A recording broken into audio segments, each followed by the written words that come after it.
Your Majesty Omobashola Emiko, thank you for your time with us today. Thank you. Let me start by asking you, did you always, ever want to be a king? Well, the honest answer is yes. And that's because I think every young child who is the son of a king will look at his father and wish, oh, one day. Every son wants to be like his father. And obviously, if your father being a king, naturally, the thought's going to cross your mind and you're going to have that dream, that fantasy, that desire. So, yes, it did. And you did say that your father ascended the throne at the age of 44. About 44 And years. now you're almost walking in his steps. You ascended the throne also as a young person. How does that make you feel? Well, I'm not entirely sure how it makes me feel, because you can't plan that, oh, by the time I'm this certain age, I would like to be king, because that inevitably means you are wishing or pushing somebody out who would, well, in this case, my predecessor is my uncle, but wishing or anticipating that you are trying to push out your father, which you don't want to do or imagine. So it's bittersweet. It's happened, but you've also lost someone dear to you for it to happen. And I think it also goes hand in hand with the way I see God. Time is literally in his hands.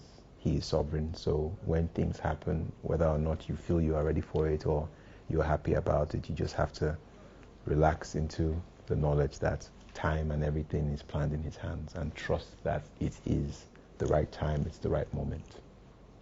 And obviously you grew up in a royal family, and you were most likely probably trained, for this day. Can you tell us more about how that was like for you growing up as a prince, knowing that this day was probably inevitable?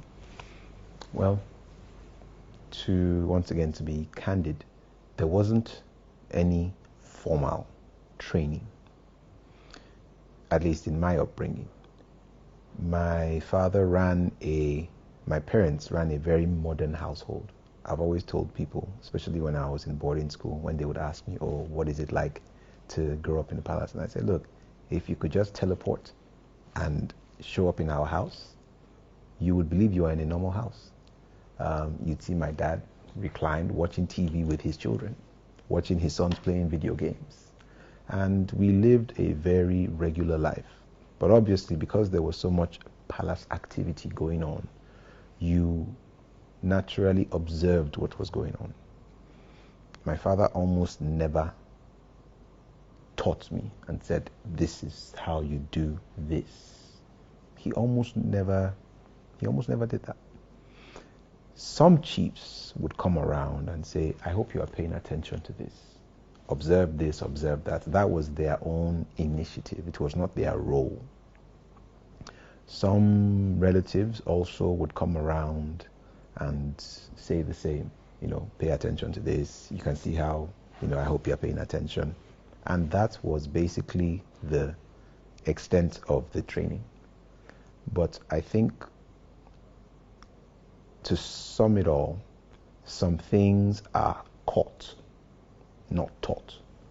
And I think in that regard, I caught a lot of things from my father, as opposed to being formally taught. And you spoke about attending a boarding school, meaning aside from growing up in the palace, you had to live the life of a young man, the young person interacting with the outside world. How was that like for you? Were you treated differently, or were there challenges and issues that came up with that? I think I understand the question you're trying to ask, and I'm imagining maybe Prince William or Harry going to Harrow or wherever. It's England, and everybody knows, oh my goodness, that is the Queen's grandson, that is the future king. Not quite the same here. Had I gone to boarding school here in Warri, maybe there would have been some sort of semblance of that, as that is the Olu of Warri's son. And I probably would have gotten in trouble for that anyways. Some people would have probably picked on me for that reason. But the boarding school I went to was, first of all, it was a 5+ hour drive from here in Kwara State, at Adesoye College. And at the time, this was between 1995 and 2001, Adesoye was quite the elite boarding school in Nigeria. So a lot of prominent people's children were in that school. Captains of industry, at the time, military governors' children. In fact, even when the late head of state died, we woke up the next morning and the new head of state, his son happened to be in our school. So there were other prominent monarchs whose children were in our school. So I didn't stand out because I was a prince, because there were other princes, there were other nobility, if you would, so there was nothing special about that. Can you remember when you got the call, or you got a notice that the day had come and it was your turn now to ascend the throne, to become the Olu of Warri? Can you describe to us how that felt like for you? It was a cocktail of emotions, and it was also a slow build. It wasn't just boom one time. Obviously, my uncle passed in December, and I was not formally presented until early April. But even before early April, it was evident that it was going in this direction. And there was a heavy sense of destiny, almost like it was inevitable, sort of. But there was also a sense of, this is Nigeria. There could be something that truncates this at the last moment. And that's not a personal bias. I think there are many people in Nigeria who you can say they were destined. It was such and such was meant for them. It was theirs. And everybody knew it. But too often something happens and it doesn't happen. And I think that has also gone a long way in the Nigerian mindset, people feeling, let's see how this goes. And I think there was also that feeling, so many people like, oh my goodness, this young man, what happened in 2015, he was kind of up for it, but and so it's almost like, okay, it has come back. Is he going to be allowed to get it? So I knew that loomed over me, and I guess I was also trying to guard my own heart. So that's what I mean about it being a slow build. But when it became apparent, which actually was on my birthday, oddly enough, it was on my birthday, the 2nd of April, that formally the chiefs confirmed in the presence of the oracle and everybody who witnessed that it is done. And I guess at that point in time, I don't know, I can't recall what I felt, because I had anticipated maybe like analysis paralysis. And then when the moment came, it was like, okay, it's done. Your Majesty, let's talk a bit about the controversy surrounding your ascension to the throne. There were talks that you were not qualified for that seat. How do you respond to that? Well, I think one has to look at the way things flow naturally.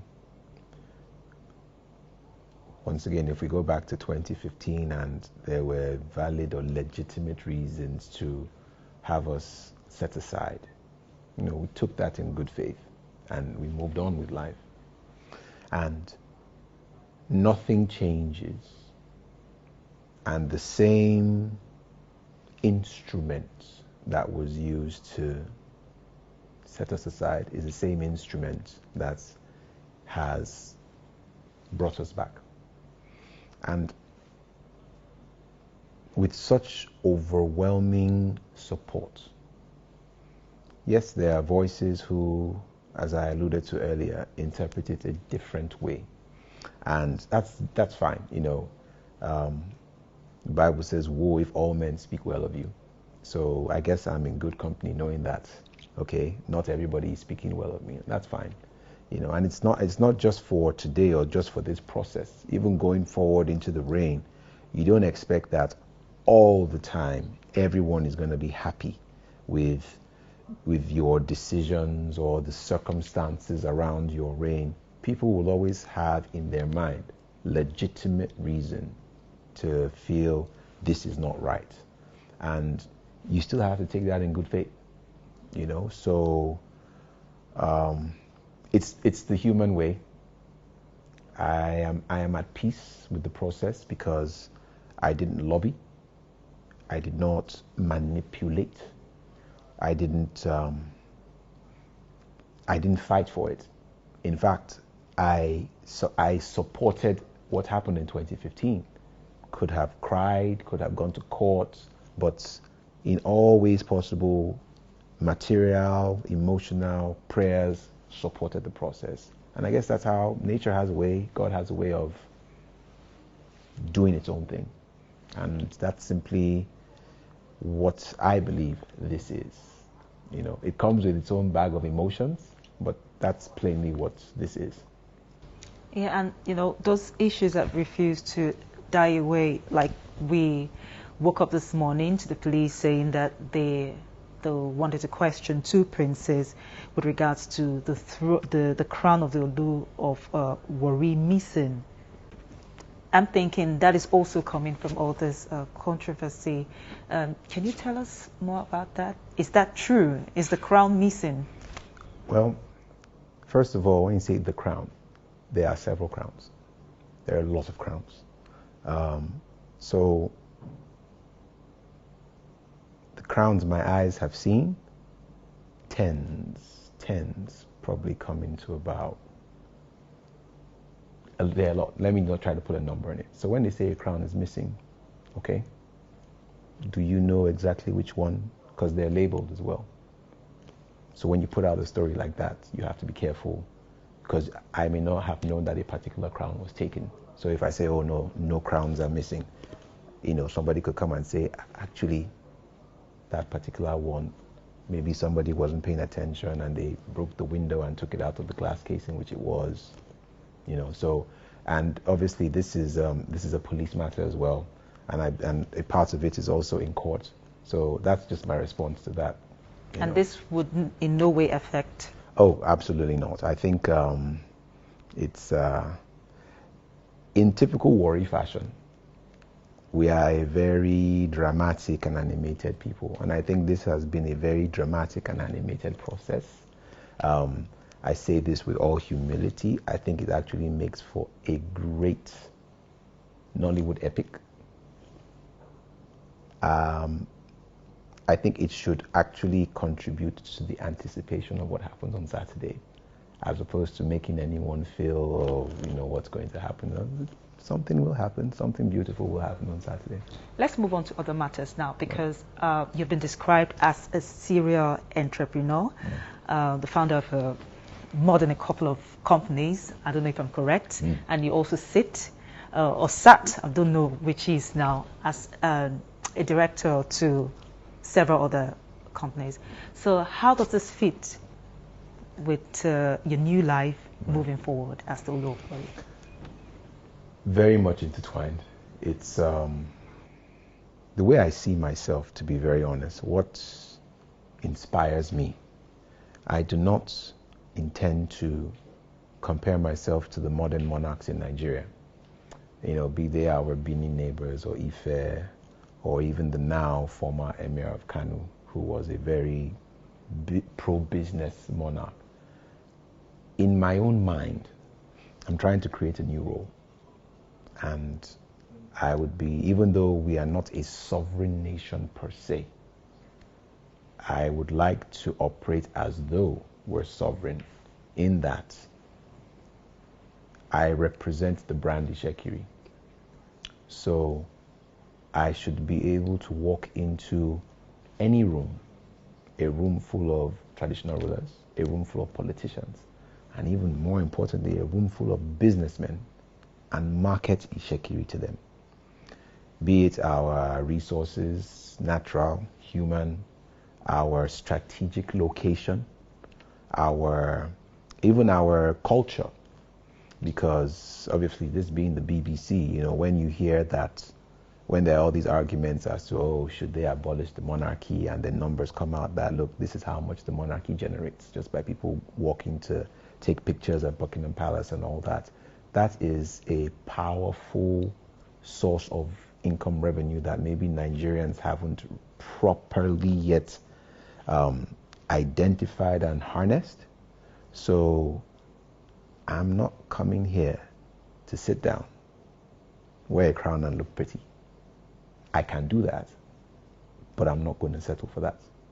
And I think when your leader is seen driving, your brand, I think it attracts the best quality of investment that you desire as a people. So you spoke about resources, talking about the question, the bit about you being a serial entrepreneur and coming from there to, yeah. You spoke about businesses and resources, and this brings me back to a question I have, Your Majesty.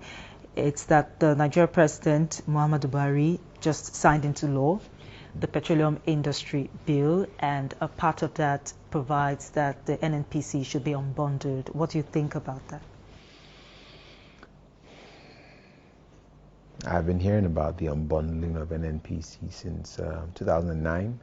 I did my youth service in NAPIMS, which is a part of NNPC. So I was in rooms where those debates were being had. It's a great idea on paper. And I think Nigeria as a nation, we have had so many great ideas on paper. But when the rubber actually meets the road, for whatever reason, things don't necessarily pan out the way it ought to. And obviously NNPC is a major cash cow for the Nigerian government. Oil is a very hot button issue, and we in the Niger Delta, where oil it's the epicenter, the communities that produce the oil, there is a lot of frustration. Not just simply because, they are suffering and they don't have money. They are not seeing the gains of the oil activities. The environment is suffering. So in unbundling the NNPC, the local community will feel they must have a voice in that. Whether or not there is legitimate room for them to have a voice in that,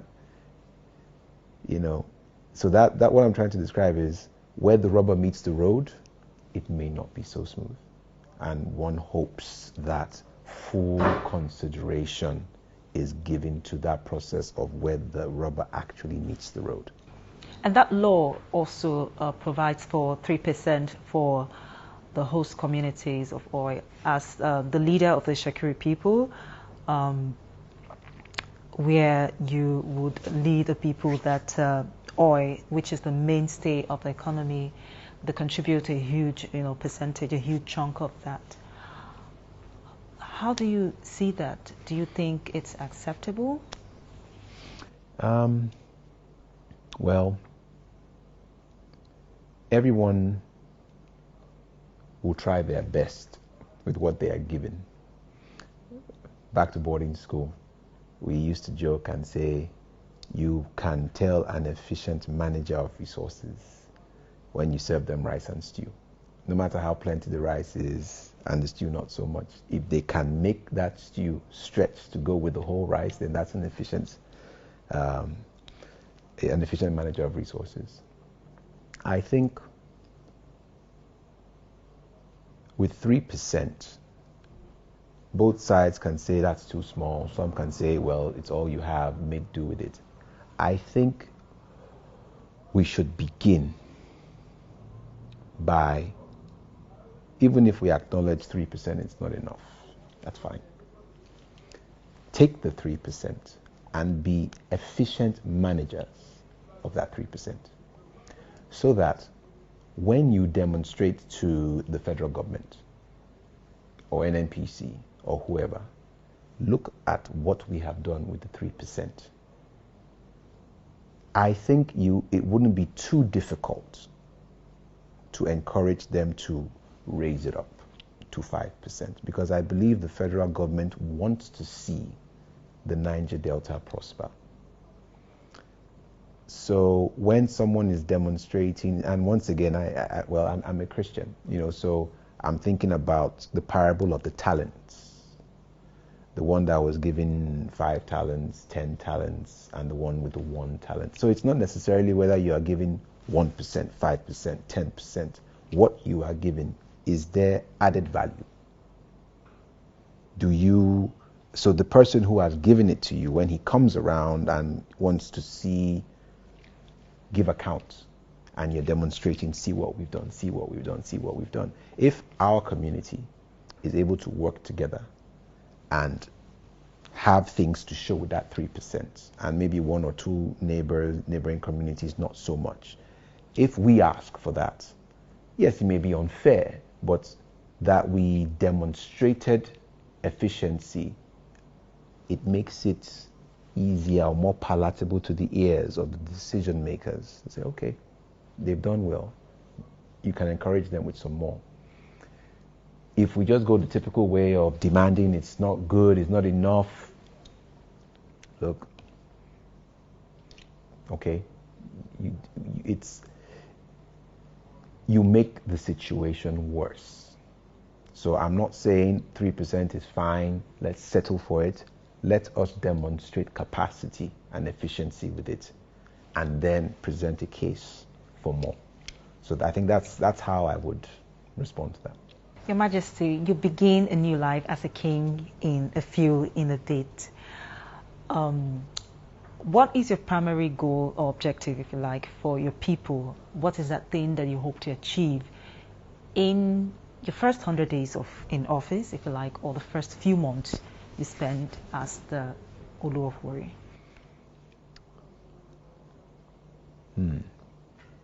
This sounds like a very political question.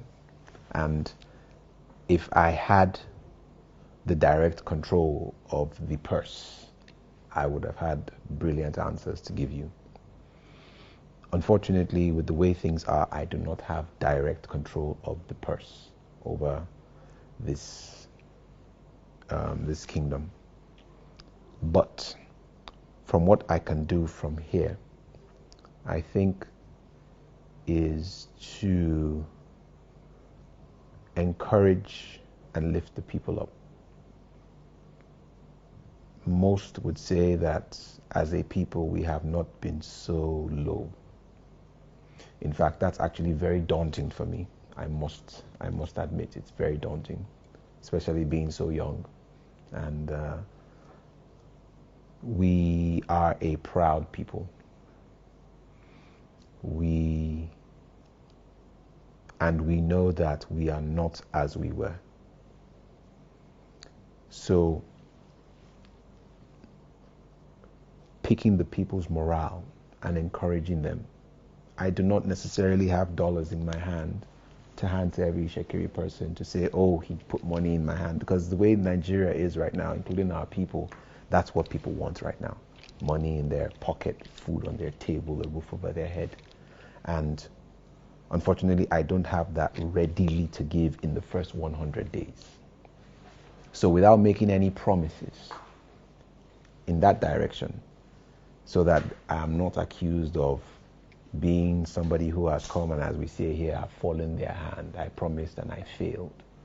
What I can and will do is speak and be seen to be different, even in the way I address my people, in the way I interact with them, in the way I interact with our government, in the way I interact with our the IOCs that operate here, in the way I interact with those would-be investors who want to come here.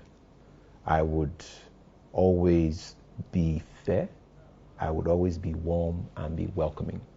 and hoping that in my own way I create a more conducive atmosphere that opens the door to opportunities that in turn will make life better for the people.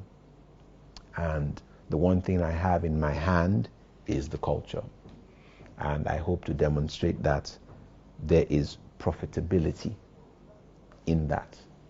And with that, I'm sure more investment will follow that. And as I said, more opportunities are opened and the people are happy. Your Majesty Omoba Shola Emiko, thank you for your time with us today. Thank you. And I wish you a fruitful reign. Thank you.